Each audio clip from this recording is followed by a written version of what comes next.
Three, two, one.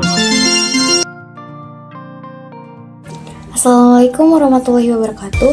Halo semuanya, perkenalkan nama saya Ai Fatimah. Saya dari kelas 1C, mahasiswa psikologi UIN Syarif Hidayatullah, Jakarta. Di sini saya akan menjelaskan tentang tugas PKN saya, yaitu tentang demokrasi, khususnya di bidang hukum, yang sesuai dengan sila keempat, yaitu kerakyatan yang dipimpin oleh hikmat kebijaksanaan dalam permusyawaratan perwakilan. Apa itu demokrasi? Demokrasi menurut KBBI adalah bentuk atau sistem pemerintahan yang seluruh rakyatnya turut serta memerintah dengan perantaraan wakilnya, pemerintahan rakyat. Kemudian, demokrasi juga diartikan KBBI sebagai gagasan atau pandangan hidup yang mengutamakan persamaan hak dan kewajiban serta perlakuan yang sama bagi semua warga negara.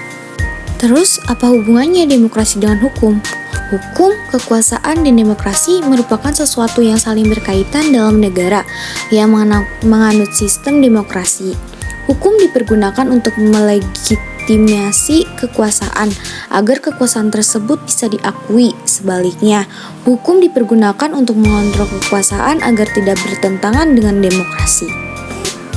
Negara hukum dan demokrasi merupakan dua konsepsi mekanisme kekuasaan dalam penyelenggaraan pemerintahan.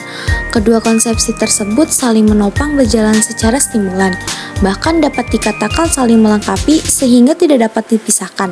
Selaras dengan hal tersebut, Frans Magis Suseno mengatakan bahwa demokrasi yang bukan negara hukum bukan demokrasi dalam arti sesungguhnya. Demokrasi merupakan cara yang paling aman untuk mempertahankan kontrol atas negara hukum. Terus, mengapa Indonesia disebut dengan negara hukum demokrasi? Negara Indonesia menganut paham demokrasi yang artinya kekuasaan atau kedaulatan berada di tangan rakyat.